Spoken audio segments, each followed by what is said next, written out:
जी single. आचार्य गुरुवर के चरणों में नमस्तु, समस्त मुनि संकेत चरणों में नमस्तु। गुरुवर, मेरा प्रश्न ये था कि वास्तु शास्त्र को हम किस लिमिट तक अप्लाई कर सकते हैं। हम चाहते तो कोई भी नया निर्माण करते हैं तो वास्तु तो पूरा अपनाना चाहते हैं, पर कभी कभी एकाधिक चीज़ गड़बड़ हो जाती है, तो फिर उसका दोष कैसे दूर करें। ठीक बात है, ये बहुत अच्छा प्रश्न है। दुनिया की सबसे बड़ी समस्या बनी हुई है अभी ये। वास्तु तो होता है, द्रव, छेद, काल, भाव और भाव, तो क्षेत्र में वास्तु सम्मिलित होती है। ये तीर्थंकर भी उपदेश में आया है। क्षेत्र वास्तु मतलब होता है मकान आदि, जिसको आप बनवाते हैं तो हर चीज़ का कानून होता है। जैसे धर्म का कानून है कि आप धर्मात्मा कब होंगे, जब सम्यक दृष्टि होंगे, जब रात्रि में भोजन नहीं करेंगे, अवाक्य नहीं खाएंगे। ऐसे ऐसे सब चीज़ों के अलग अलग कानून होते हैं। ऐसी वास्तु का भी कानून है कि जब आप आवास बना रहे हैं यानी घर बना रहे हैं, अवाक्य नहीं खाएंगे। ऐसे ऐसे सब चीज़ों के अलग अलग कानून होते हैं।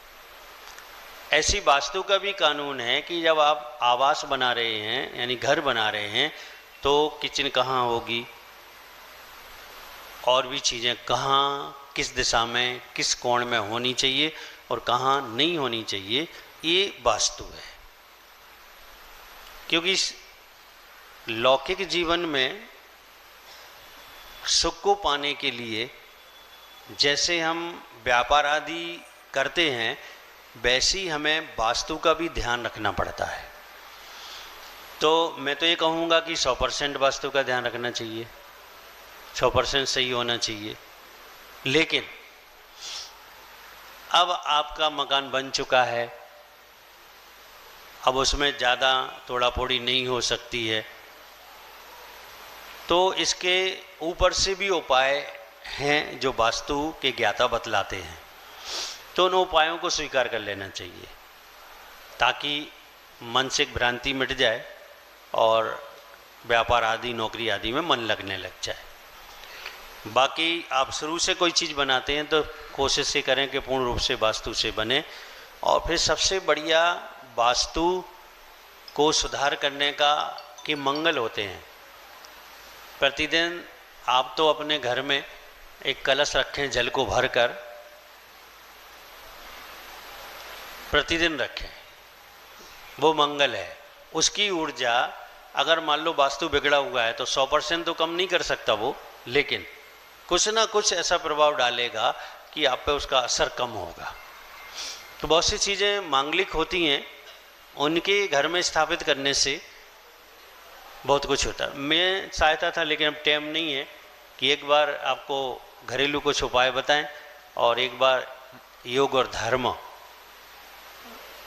ध्यान और योग को सिखाएं, लेकिन समय का थोड़ा सा अभाव दिख रहा है। क्योंकि घरेलू चीज़ों में बहुत सारी चीज़ें ऐसी हैं, जैसे मान लो आपके घर में आपकी पत्नी ने, आपकी माँ ने फूटा घड़ा रखा है, फूट गया था, उन्होंने संभाल के रख लिया। सबसे बड़ा वास्तु तो खराब वो घड़ा कर रहा है आपका। कचड़े को आप घर में संभाल के रखे हो। संभालना सोने को चाहिए था, चांदी को चाहिए था, और संभाल क्या रहे हो, सोच रहे कभी काम आ जाएगा। अब वो कब आएगा काम तो ठीक है, नुकसान तो अभी दे रहा है। तो ऐसी बहुत सी चीज़ें होती हैं जो घर में अनावश्यक रूप से हम संग्रह करते हैं और जिनका प्रभाव ठीक नहीं पड़ता है।